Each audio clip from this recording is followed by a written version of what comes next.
各位觀眾朋友，大家好，歡迎收聽收睇第3集嘅 I 新聞。本節目預祝各位喺嚟緊嘅5月1號有一個平靜順心嘅假期。阿彌。好，即係嚟第一單新聞。香港人喺超市、酒樓遇到職員竟然係聽唔明廣東話，質疑服務業請人準則。近日，九龍灣麗晶花園稱引入約30名外勞保安，並由即日起陸續就職，引起社會對輸入外勞的討論。有網民喺社交平台發文稱，日前喺沙田區一間專營生活雜貨嘅中型超市排隊俾錢嘅時候，目睹一名職員全程以普通話同一對香港嘅夫婦溝通。起初佢都唔為意，但後尾發現呢對夫婦正以廣東話查詢優惠券使用嘅方法，但係職員仍然只係以普通話回應，導致該名顧客近乎崩潰地表示：我真係聽唔明你講咩。事主俗稱當時甚至係冇其他識得廣東話嘅職員上前協助，最後該名職員繼續以普通話解說，並直接動手操作手機兌換優惠券。今次嘅經歷令到事主大感震驚，坦言唔知呢樣嘢係咪恆常化咗，又質疑而家服務業請人嘅準則係咪唔使講廣東話嘅呢？有網民表示喺同一個分店遇到相同嘅問題，我問佢件貨擺喺邊，佢聽唔明。另一位網民則表示喺酒樓遇到唔識廣東話嘅侍應，酒樓都係啦，女侍應講普通話，用廣東話同佢講嘢，佢直頭聽唔明，要我哋用返普通話同佢講咯。不少網民對此現象表達強烈不滿，認為本地消費者不應妥協，直言真係唔好慣，唔好就佢哋。香港服務業本來就係要講廣東話或者英文。更有網民表示會以行動回應，唔識廣東話嘅一律唔幫襯，並認為僱主招聘嘅時候應該要求應徵者需具備廣東話嘅溝通能力。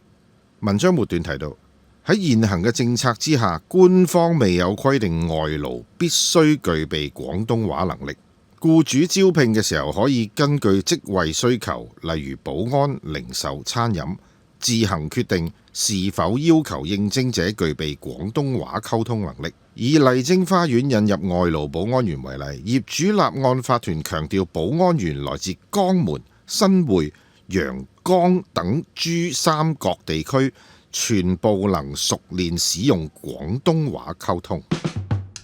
好，我哋立刻進入 I 新聞。我想問下大陸，以深圳為例，佢哋嘅保安員嘅人工同香港嘅保安員人工差幾多呢？根據一啲網上資料啦，深圳保安員嘅平均月薪大概有9000幾蚊人民幣，而香港嘅保安員人工就普遍高啲，一般都有18000蚊港幣左右，甚至可能更高。如果以深圳為例，佢哋一個超市嘅店員同香港一間超市嘅店員嘅人工又差幾多？深圳超市店員嘅人工大概喺6000到9000蚊人民幣左右，視乎唔同公司同埋職位而定。而香港超市店員嘅人工呢，普通銷售員嘅月薪大概喺3至36蚊港幣度，加埋獎金可能有機會高達19000蚊港幣。咁如果大陸嘅人落嚟香港做嘢，佢唔識廣東話，人工又會唔會低啲呢？如果喺香港做嘢但唔識廣東話，確實可能會對揾工同埋溝通有啲困難，尤其係需要直接面對客人嘅工作。不過人工嘅高低仲要視乎工作性質、技能同埋公司嘅要求。以大廈保安員為例，如果喺香港請一啲大陸嘅人嚟做保安員，喺安全程度上有冇咩風險呢？如果聘請大陸人嚟香港做大廈保安，喺安全程度上可能會面對幾方面嘅風險。首先，如果佢哋唔識廣東話，喺緊急情況下同住客溝通或者報警，可能會有阻礙。其次，兩地嘅文化同埋保安制度有分別，對保安標準嘅理解可能唔同。仲有，佢哋需唔需要攞香港嘅保安牌照，同埋對本地法例熟唔熟悉，都係影響安全水準。香港而家嘅情況可以話係百業蕭條，咁仲需唔需要引入咁多外勞呢？呢一個觀點反映咗社會上好多人嘅擔心。喺經濟麻麻嘅時候，如果仲大舉引入外勞，確實會令人覺得搶走咗本地人嘅飯碗。不過亦有分析話，某啲行業好似建造業或者護理業，就算經濟唔好，都依然長期缺人，外勞可以幫手維持基本服務。學下英文先，將軍 O 就知好耐呢一個 O， 原來茶果嶺呢，茶果係 KWO 啦，ling 係 LING，所以上面嗰個應該係神 City 神。好，下一單新聞，捲到香港，京東再次挑機 Hong Kong TV Mall， 暗諷只係俾85折，有啲孤寒。內地電商巨頭京東繼續燒銀紙強勢攻港，睇住本港競爭對手來打，推出京東超市日日8折搶客。京東港澳喺社交平台發文指出，只係俾85折，咁樣真係有啲孤寒。雖然貼文未有指名道姓，但明眼人就知道佢講緊邊個。事關本地龍頭 HKTV Mall 近日推出85折優惠。HKTV Mall 早前推出85折嘅大型優惠，集團副主席兼行政總裁王維基聲稱自己30年前起家嗰陣已經打減價戰㗎啦，又指 HKTV Mall 坐擁數十億流動資產，沒有負債，每年嘅EBITDA 淨賺3億元。京東隨即搬出8折去還擊，兼且字裏行間暗諷 HKTV Mall 賺咗香港人咁多年錢，竟然只係俾85折，咁樣真係有啲孤寒。既然要平，就梗係要平到盡啦。宣布京東超市推出日日8折優惠，唔使湊夠幾百蚊嘅，買滿100蚊即減20蚊，買滿99蚊即可免運費送上門。HKTV Mall 指出，過去週末嘅85折優惠活動只係減價戰嘅起點，未來會每星期甚至每日推出唔同嘅優惠，並會因應市場嘅情況或者客戶意見，適當時候推出更具吸引力嘅活動。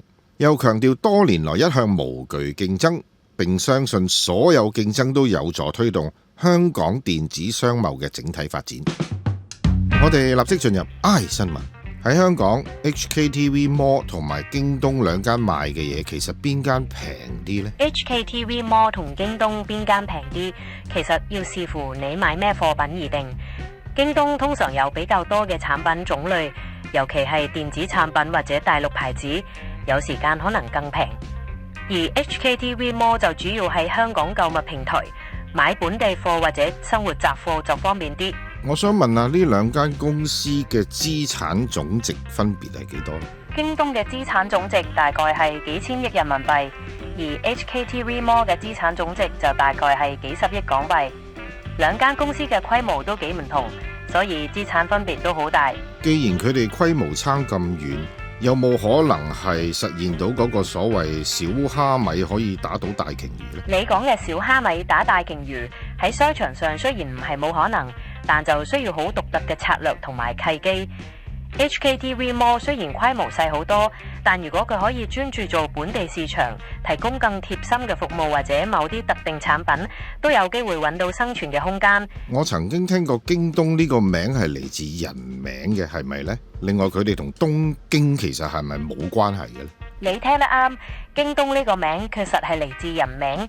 佢係由創始人劉強東嘅名同埋佢當時女朋友名裏面嘅一個字晶組成嘅。至於東京就同京東完全冇關係，一個係中國公司，一個係日本城市。咁啊，劉強東當時咩事同佢女朋友分手呢？關於劉強東同佢女朋友分手嘅原因，網上有唔同嘅說法，不過大多數都係講因為工作理念或者個人發展方向唔同，所以決定分開。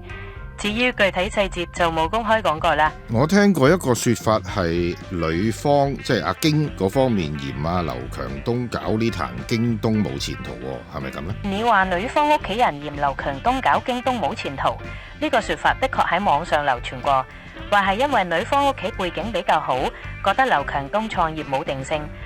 不過呢啲都係傳聞，當事人冇正式確認過。如果東京不快樂，鐵塔亦能快樂。你唱緊陳奕迅嘅《富士山下》喎，呢句歌詞好有意境，用東京同鐵塔嚟比喻，講緊 Listen carefully， 我朗讀多次俾你聽。如果東京不快樂，鐵塔亦能快樂。原來我估錯咗，呢兩句歌詞原來係嚟自楊千嬅嘅《如果東京不快樂》。多謝你校正我啊！你係咪好中意楊千嬅嘅歌？如果東京不快樂，鐵塔亦能快樂。如果京東不快樂，鐵我識調咩？你將歌詞改做如果京東不快樂，然後問鐵我識調咩？好有創意喎！